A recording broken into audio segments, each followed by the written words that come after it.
भाई जो गुरु बचन पे डट गए, कट गए फंद 84 के। भाई और बहनों, एक बात यहाँ आपको बताना अति आवश्यक है, अन्यथा ये सरलार्थ हमारे समझ में नहीं आएगा।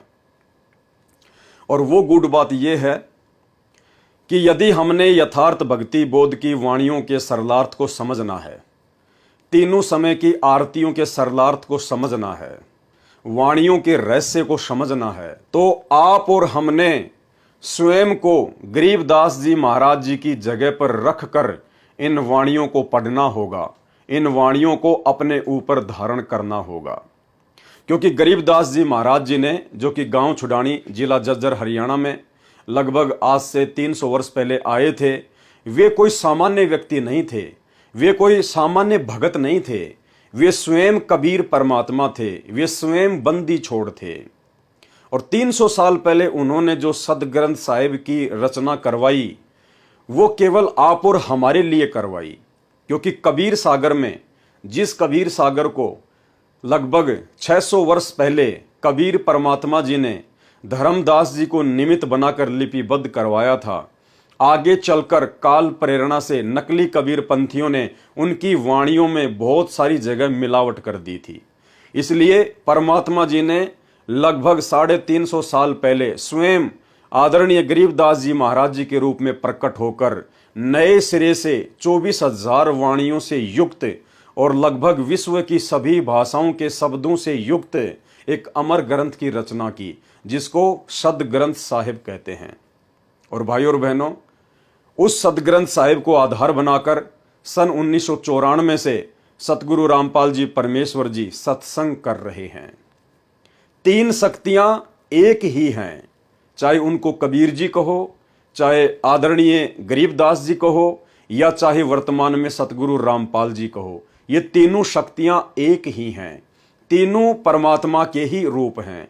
आप और हमारे लिए परमात्मा समय अनुसार भिन्न भिन्न रूप धारण करके इस प्रकार की लीलाएं करते हैं। तो भाई और बहनों, यदि आप जी ने वास्तव में इन विशेष गूढ़ रहस्य युक्त वाणियों को समझना है, तो आप जियों ने 2 काम करने पड़ेंगे। सबसे पहला काम, जो ये गरीबदास जी महाराज जी हैं, और गरीबदास जी महाराज जी को लीलामय रूप में 350 साल पहले जिंदा महात्मा के रूप में कबीर जी आकर मिले थे, ये दोनों शक्तियां एक ही हैं। ये परमेश्वर जी का डबल रोल था, ये उनकी लीला थी। जिस प्रकार 600 वर्ष पहले काशी के भंडारे में कबीर परमात्मा स्वयं ही केशव बंजारे का रूप बनाकर 18 लाख लोगों के लिए भंडारे का सामान लेकर सतलोक से आए थे। उस समय कोई नहीं जान पाया, कोई विश्वास नहीं कर पाया कि कबीर जी ही केशव बंजारा था। हम 64 लाख भगत भी यकीन नहीं कर पाए, क्योंकि परमेश्वर ऐसी ही लीला करते हैं। ठीक इसी प्रकार 300 वर्ष पहले यही कबीर परमात्मा पहले आदरणीय गरीबदास जी महाराज जी के रूप में, शिशु रूप में गांव छुडानी में प्रकट हो जाते हैं। 10 साल की उम्र के हो जाते हैं। उसके बाद उन्हीं का दूसरा रूप जिंदा बाबा का रूप बनाकर उनको छुडानी के खेतों में मिलता है। एक डबल रोल किया परमात्मा ने, लीला की, आप और हमें समझाने के लिए, आप और हमारे आत्मा के कल्याण के लिए, उस सदग्रंथ साहिब को लिखवाने के लिए।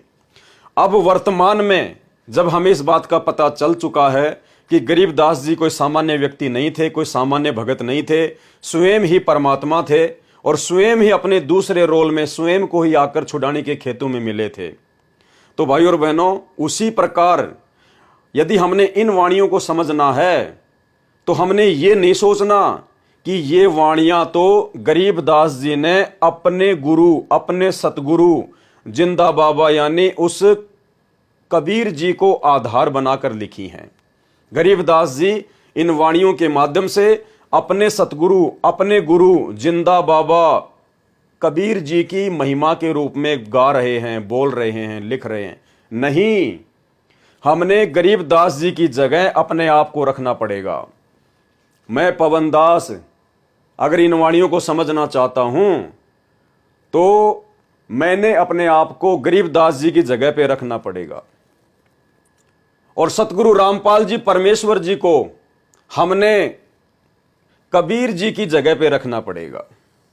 सतगुरु रामपाल जी को हमने कबीर परमात्मा की जगह पे रखना पड़ेगा, तब जाके हमें इन वाणियों का वास्तविक अर्थ समझ में आएगा। यानी ये वाणियां हम अपने गुरु सतगुरु रामपाल जी परमेश्वर जी को आधार बनाकर पढ़ेंगे, तब हमें समझ में। जो गुरु बचन पे डट गे, कट गे फंद 84 के, कट गे फंद 84 के, कट गे फंद 84 के।